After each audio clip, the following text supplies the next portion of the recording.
दा बयान द शेखुल हदीस हज़रत मौलाना मुफ्ती अब्दुल लतीफ़ साहब रहिमहुल्लाह फाजिल दारुल देवबंद व सदर मुदर्रिस दारुल सरहद पेशावर। खबर कि तस्कम दे के रवान दे दिन मुंग हरियाण के रेलगाड़ी के रवान दे कपावई जहाज के रवान दे रावा की बकला पता नहीं लगी माजी जानो 50 जमाना माशरा की मुंग पैदा हुई और दे माशरा के तकेना हुआ कि अबू बकर दास अल्लाह दे माशरा के तकेना होता है कि हजरत अली दास हो अवल ख्वार अफला पैदा अगर शान पैदा अगा अबू बकर दगर में थे जिब्राइल अलैहिस्सलाम राग रसूलुल्लाह सल्लल्लाहु अलैहि वसल्लम और तगूरी जिब्राइल लंग वाले थे जिब्रील नम से लिबास के राज द बबर शड़ा लंगे वाले ने कम से किसले दले दे अगर कीकर पर अजगी गंडल है तल अवतार निष्ठा आयत कीकर पर अजगी गंडल है जिब्रील कहां से लिबास है वो या रसूल अल्लाह वर्षन अबू बकर लंग वाले दे तल अवतार वर्षरनु नूरा कपड़ा नवद बबरी शड़ाई लंगी वाले दे नो अल्लाह तक अबू बकर लंग तुमरा खुश दे कि टूल कायनात मलेकूत हुक्म के जिता तुम लंगु अबू बकर लंगन द परवरदिगार आलम तुमरा खुश रावीली गलम दिला कि जमा महबूब तो हुआ कि पदेत किलार शाह और अबू बकर का जमा सलाम आया दगामे हुजूर अलैहिस्सलाम लाओ तो सिद्दीक़ अकबर को था क्या है सिद्दीक़ अकबर रा पास अस्सलातु वस्सलामु अलैका या रसूल अल्लाह बखैर दा दे वक्त वते सिद्दीक़ उस जिब्रील रा गए और आते कि अल्लाह हुई कि जमा सलाम अबू बकर था अबू बकर पर जराश जार हो गया हुजूर होते अबू बकर का खुदा खुशाले खबर वते या रसूल अल्लाह शर्त दा खुदा सलाम जमदे काबिल दा अबू बकर और दा मुंगा दा अबू बकर के पैगंबर ऐलान को कि जिहाद दपारा तैयारी की माल रावड़े सहाबा लार कोरोना तो चा सलोरम ईसा माल रावड़ो चा पगमा रावड़ो चा पिंजमा रावड़ो हजरत उमर को तलाड़ नीम माले कोर प्रे हो नी मेरा और के हुए चंदन बजप अबू बकर बारके गमा नीम माल मेरा ओड़े अबू बकर बलक रौड़ी चल सहाबा नास्ती माल मंच के डेरे प्रोत थे पैगंबर तपोस के फलानिया तास उमरा रावड़ो जी सलोरम ईसा तास उमरा पिंजमा तास पगमा हमारा तास उमरा रावड़ो या रसूल अल्लाह नीम माल में कोर प्रे के नीम मेरा नीम सिद्दीक़ अकबर गले होंगे नाथ से और अबू बकर तासम रहा हो सिद्दीक़ अकबर और तो वही परवाने को चिराग है बुलबुल को फूल बस परवाने को चिराग है बुलबुल को फूल बस सिद्दीक़ के लिए है खुदा का रसूल बस या रसूल अल्लाह द पतंग दा तमन्ना की पशम कुर्बान है द बुलबुल दा तमन्ना की गुल कुर्बान है द अबू बकर दा तमन्ना दा की पता कुर्बान है यानी स्ताद खुले मुबारक ना द माल लफ्ज वते माल वल्लाह अज़ीम कि कोर तलारम जारू में कोर के वाला कि माल नामा वाला अशे में तरकटवा और समसाई कोर प्रीखी नहीं दियो मक्किन के यानी सब माल से क्या होला माल शे में जमा कोर की पाती हूं दादा अबू बकर शाह जवाजी जान बड़ा दरा खबरा पर किताब और कि अबू बकर द पैगंबर कम यार तत्वाई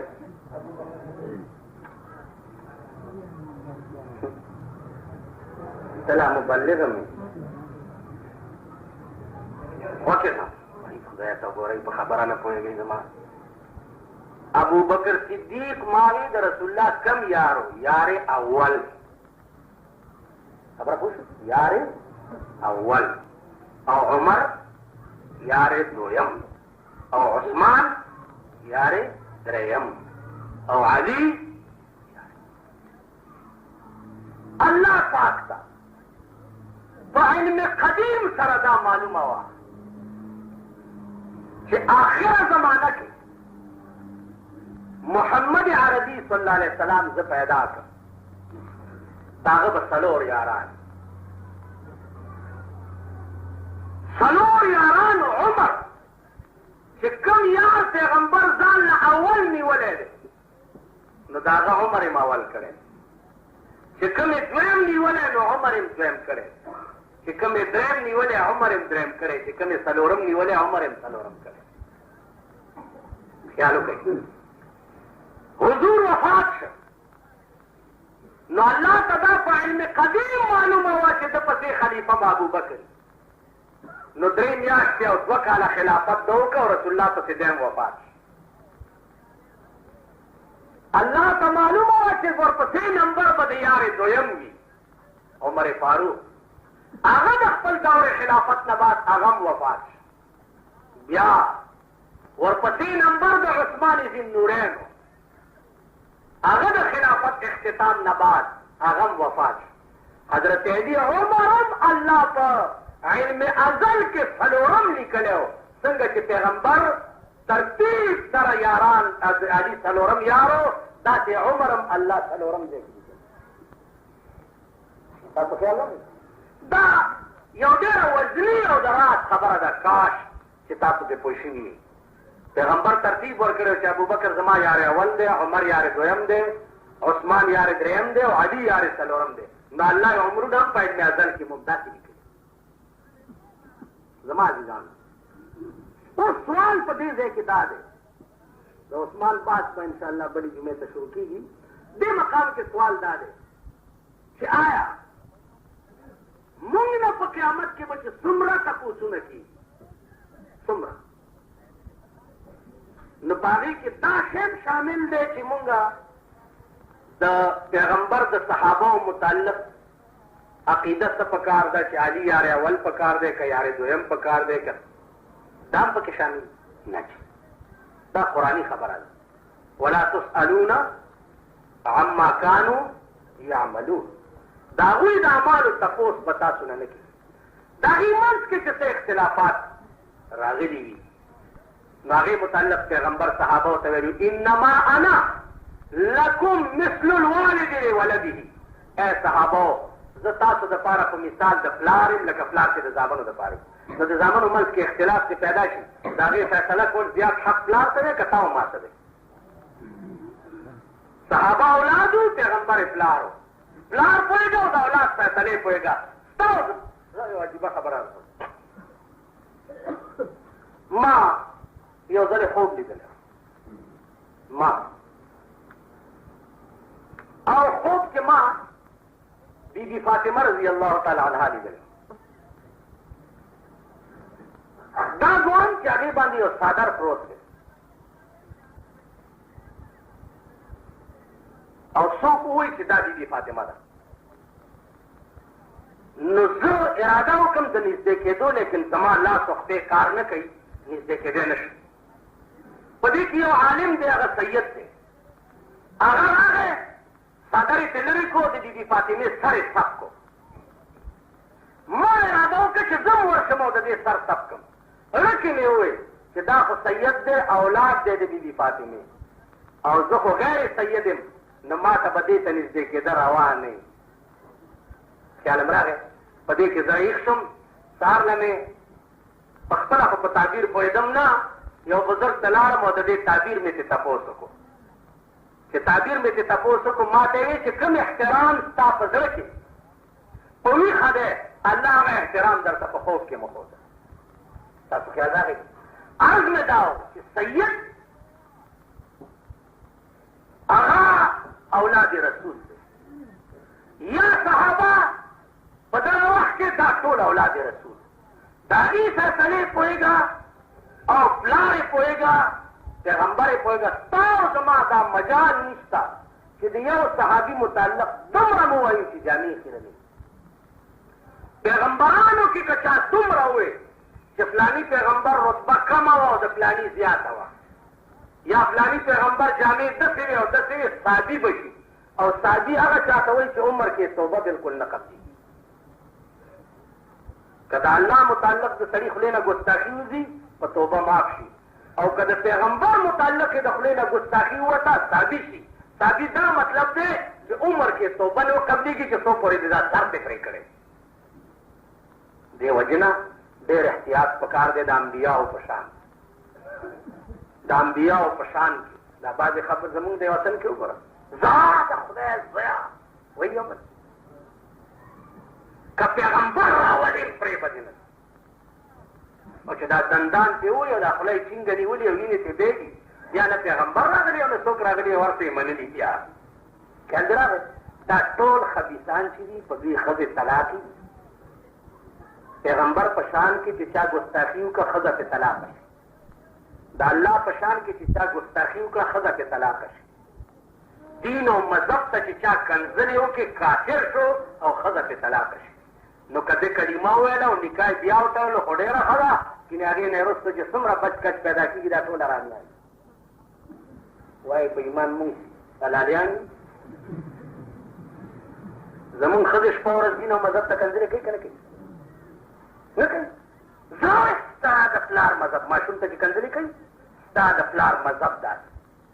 خاص کر دا انګا بنګا چې دي دا ټول په دې قهر اخته.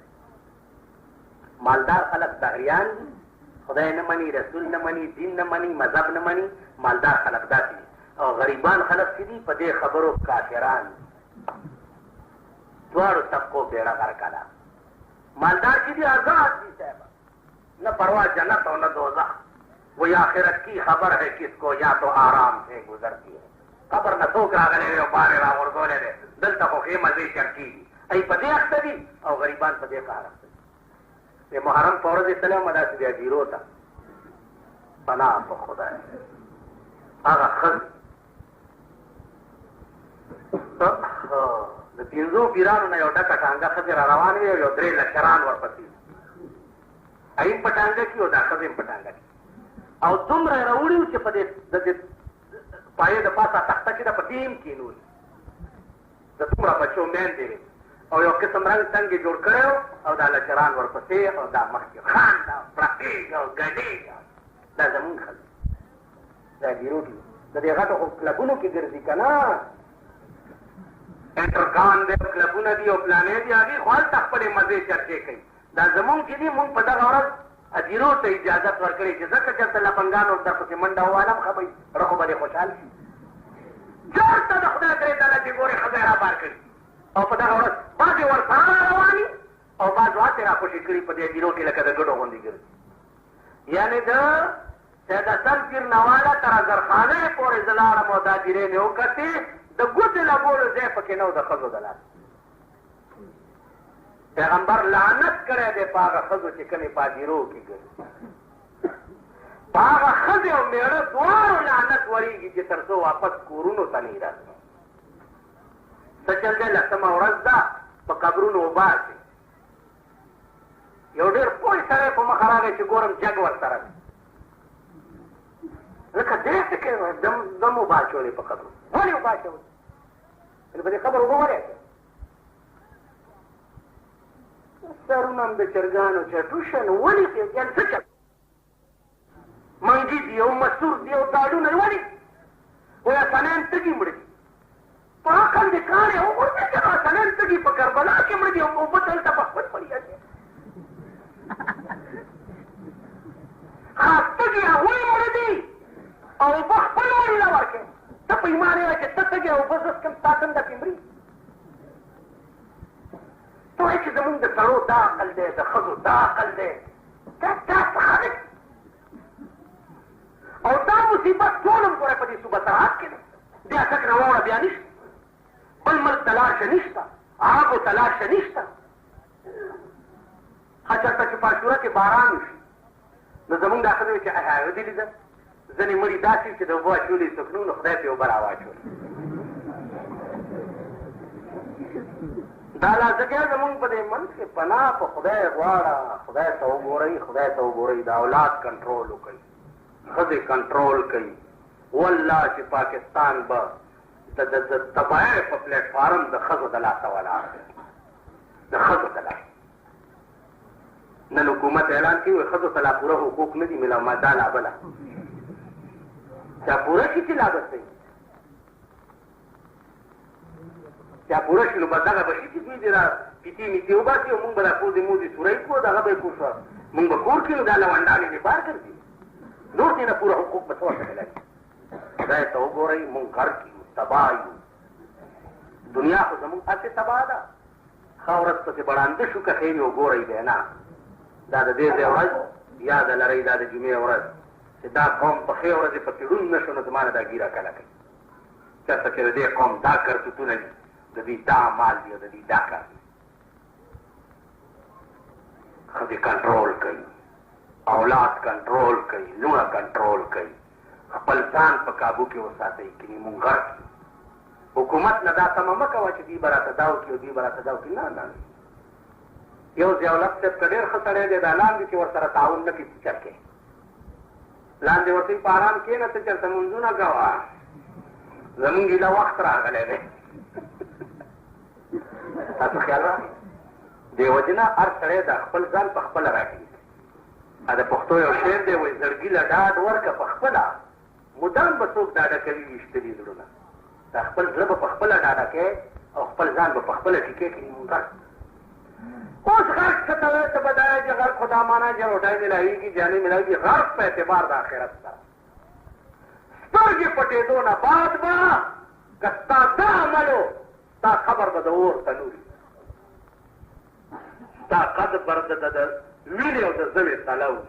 نن دنیا وګوره څومره پیسې چې په بینکونو کې پرتې دي، 7 او 6 ډیپازټونو کې پرتې دي، تمام سود اخلي او د هغې روټۍ خوري لګیا دي. سود اخلي. هغه ورځ یو سړي ته مې وویل چې هلکه دا خو ناجایز دی، دې غریبانو له کوم دا واورئ، یعنې په غریب غول تقسیمول روا دي. سود پیسې خو داسې دي لکه غول، نو غریب له غول ورکول که دې نیت پیدا وکړو چې دا د سود پیسې ما دې غریب له ورکړي، دا دې به ما ته ثواب ملو چې په ټکي به کافر شي. ځکه چې سود حرام دی او د حرام شي باندې ګویا کې تا مطالبه د ثواب کې دا کفر. کفر څه داسې شی نه دی چې سړي ښکر وشي یا علاقه وشي، همدغسې به یې او اسلام به درکې نه وي. د ځنکدن په وخت کې به دې کلمه شهادت نصیب نه شي، او چې د ځنکدن په وخت کې د ایمان بیل ودو عمر له دې بیړه تباه ده. حضرت عثمان به چې قبر ته راغی ژړل به. ولې؟ وایي ما د محمد رسول الله نه اورېدلي دي، ما د محمد رسول الله نه اورېدلي دي چې دا قبر اول منزل دی په منازلو د آخرت کې. که د اول منزل کې سړی پاتې راغی نو عمر له به بیړه تباهي. نو دغه ځای ته جاړم ځکه چې په دې اول منزل کې چېرته پاتې رانه شمه. عثمان غوندې سړي نو الله دې زمونږ اول منزل د ځنکدن په وخت کې دې مونږ ته الله کلمه توحید نصیب وفرمایي. واخر دعوانا ان الحمدلله. بیا راناغتلی دلته ته په دې سړک روان شي، یو کټه سړي نه تپوس وکړې چې دې ډبګری ته کومه لاسه دی؟ داسې چې صدر ته په کوم داسې که نه په کومه چې داسې کوم ځای نه ځناور راغلی داسې ده که نه؟ مونږ داسې یو که نه؟ دا اخلاق د پیرنګي چې کوم دي دا تاکې پکار دي، تاکې پکار دي. سپی په موټر ووالو، سپی موټر ورته ودرې، سپی موټر کې واچي نیغې هسپتال ته بوځي. تر هغې تپوس کوي چې څو سپی جوړ شوی دی. دا د دیسي پیرنګرې زامن چې سړی په موټر ووایي، دا سړی الټه کې راکوشي یو څو لټې وله ورکړي چې د موټر بمپر مې دی کوک کو. ته خیر دی که مردار شي خو چې دا موټر بمپر نه دی، د سړی چې په موټر دی. سوزکیان والا ګوره، دا د رشکو والا ګوره، دا رشکې چې لږ ورسره داسې به د مږې غوندې مخوکه راوباسي او کنځل به درته ورسره در سره چې تېر شي چې ورسره سړک څپېړه به هم درکړي ړوند خو نه یې بوډا یو طرف ته ځه دا د رسکو والا دا سوزکیانو والا دا بسونو والا دا ټرکونو والا دا لا په دا سره ډګډګي چې سوارئ دا د پخړی زامن له مه ګورئ داسې به رواني لکه ګوړی او چې غاټ شي او دا ورمې کې مات پروت وي زم نه ډېر ښه شکر یو د سرون بچی کم شو دا دی روان څنګه دا د کوم څه د دې د سپیډونو ته ګوره د حالاتو ته ګوره دا بني ادم د انسانان په دې لاره کې روان هغه اخلاق چې کوم په انګریز کې دي دا د مسلمان اخلاق دي د هغې د سپو اخلاق نن په مسلمان کې راغلي دي او د مسلمان د محمد رسول الله اخلاق نن په پیرنګي ته دي دا قومونه تاسو وګورئ تمام مغربي ممالک د کفارو ممالک د هغې امن وګوره د هغې سکون وګوره تا سره جفت هندوستان النګمار او چپاتي مار به چې تاسو ورته وې او خندل به م ورپورې په 33 کاله کې یو ځل پکې مارشالله نه ده راغلی راغلی ده په 33 کاله کې په هندوستان کې یو ځل مارشالله نه ده راغلی ستا ملک زمونږ د کرتوتونو د برکته د مارشالله نشانه ده زمونږ د کرتوتونو د برکته زمونږ د اعمالو زمونږ د کردار د برکته زمونږ د خودغرضو او د یو بل د دشمنو د برکته ستا ملک نن د مارشالله نشانه ولې ده ته د ګریوان کې وګوره تمام اسلامي ممالک وګوره ترک وګوره هغه تباه شي ایران وګوره هغه تباه شي عراق او بغداد عنقریب تر خپلو کې نښتو والا دي هغه په خپلو کې داسې تباه شي کابل دې وګوره کابل له به چې څوک لاړو د کابل د بادشاهانو د برکته چې د روس بلي تخته یې ورته راننیستې وه د هغې د برکته کابل به دې چې ولیدو یورپ به دې هېر که اسلام و د افغانستان په دیهاتو کې و په کلو کې و په غرونو کې و خاریې د کابل د بېدینۍ اډې د زنا اډې د شرابو اډې نن تاسو وګورئ څه په عظیم امتحان کې مبتلا دي خو زه وایم چې دا د افغانستان قبایل دي او د افغانستان مسلمانان دي چې د یو ملک کې تاسو چې ورته سوپر پاور وایي او یو عظیم طاقت ورته وایي نن دا ستا مجاهد دومره نه مري دومره چې هغه سپو غوندې مرداري ټینک سره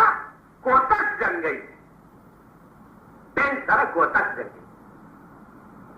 تاسو خیال را ښځه ورمنډه کړي خو ټینک ورټوپ کړي او ټینک کې دننه سړی په لور ووایي او مرداري ښځه نو عزم دا و که دا هوش چې کوم د مصیبت راتلو نه وروسته مونږ ته راشي کاش چې دا هوش مونږ ته د هغې نه وړاندې راشي زمونږ ملک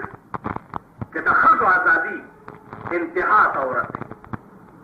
په دې خپل ملک لګیا دي اسباب ورته نور هم د ازادۍ جوړېږي ته ماته ووایه چې دا سړي ټول قاټ شو چې په ټلیفون اسټینډ کې ښځې اپرېټرانې کېږي نو چې یو طرف ته ښځه ناستی او بل طرف ته زلمی هلک ناستي او ته 18 ډایل کوه 17 ډایل کوه نو هغه هلک به د څه په تماشایي که هغه به ستا ټلیفون اټینډ کوي دا خیال کوه یعنی اور او بد یو ځل او درمیان قار دریا همچو بندم کر گئی درمیان قار دریا همچو بندم کر گئی بعد میں گوئی کے دامن تر مکن ہوشیار باش دریاب تجوم غرزولما او بیارا ترے چی پام کوا چی لمن دلم دی نشکنی بیارا بدی تبا کما نو ورنه ودیم کم او بیا به ترے چی لمن دلم دی نشی ځوان هلک سادي ځوانه جینۍ کینولې ده او بیا ورته وایي چې ته ډیوټي ټیک نه تا کومه کوي یو کوچی ته یو سړی راغی ورته یې مبارک شه کوچی ورته وایي چې څه وشو وی ابا دې ملک څه کوچی ته یې وایي مبارک شه پلار دې ملک شو لکه دا اوس دلته ملکۍ تقسیمېږي دغه دی دا کارډ ورته وایي مالدار کمیټی چې د چا خوښ وي هغه له کارډ ورکړي مالدار شي نو دغسې هغه غریب هم دا کوچی پلار به هم مالدار شو چې مالدار شو نو مبارک شه ابا دې ملک څه نو کوچی په ژړا شوه نو ښځه ورته ویل چې وی ولې ژاړې ابا دې ملک څه قیامت څه دا کوچی ورته وایي قیامت څه وی څنګه قیامت وی سړي ټول خلاص شو چې د ما دا ملک او د سړی چېرته پاتې نه شو چې زما پلار ملک او د ملکۍ قابل نه نو سړي ټول ټوغکي وویل سیله یې چې راغله چې اوس صاحبه جینکۍ به راځي او په دفترونو کې به ناست وي او جینکۍ به اپریټران وي او جینکۍ به کلرکان وي یعنې مونږ به ورځو جینکو ته به ولاړ اوسو سلام علیکم یاد بهي خدای دپاره خدای دپاره دا ملک به تباه شي دا ملک به غرق شي د خپله لاسه اسباب د ګناه دې خلکو ته انتخاب وکړه هلک او جینۍ هلک او جینۍ خو څه کوي تاسو کې چې کوم یو خط سپین ګیری او داسې ګروپ وي لکه دا بابا چې دی د پاسه چې را خلک ګوري پاسه دا بوډا وګوره دې بابا سره د شپې ښځه ګیرون په یو کوټه کې که دی تر سهاره بچ پاتې شو زما نه دا ګیره کنه په ځوانه لږ سره په یو بینچ باندې ځوانه جینۍ کېنول اسلام پورې ټوکې مه کوئ اسلام پورې ټوکې مه کوئ دا ملک به موږ نه تباه شي دا ملک به غرق شي دا د ډېرو مسلمانانو په وینو جوړ ملک دی دا د ډېرو مسلمانانو په قربانو جوړ ملک دی دا یو دومره غوندې ځای هغه مسلمان ما د پیرنګیانو دور لیدلی دی دا مسلمانان به پیرنګیانو خپلې بنګلې ته نږدې نه پرېښود دا مسلمانانو باندې به پیرنګیانو د خپلو اسونو خاښڼه پاکول دا مسلمانان به د پیرنګیانو سلوتریانو دا مسلمانان به د پیرنګیانو بوټان پالش کول دا مسلمانان به د پیرنګیانو د بنګلو څوکیداران دا مسلمان به چې بیړه تباه شوه او د دنیا سیډیتوب به د پیرنګي دپاره وکړو نو یا به یې وله چې دی لفتیني ورکړه او یا به یې وله خان بادري ورکړه دا پخواني خان بادران چې دي دا هسې نه دي شوي دوی به انګریزانو دپاره څه کړي وو نو هله به خان بادر او نواب جوړېده نو دا به یې وله ورکړه او اجره خرچ به یې له 100 روپۍ ورځ یا میاشت وله ورکوله نو زما عزیزانو نن هغه ملک دی چې د چپراسي نه واله تر صدر پاکستان پورې ټول ته ستا زوی دی ستا رور دی د ملک ټول نظام او سلطنت ستا په لاس کې دی د اسلام په نوم دې قوم دا ملک حاصل کړی و که هغه اسلام سره ټوکې او مسخرې شروع شوې دا درکړی نعمت که الله نن درنه والي ته به وکړې ته کولی نو دعا کوئ چې یا الله هغه خلق چې د چا په لاس کې طاقت دی او زور دی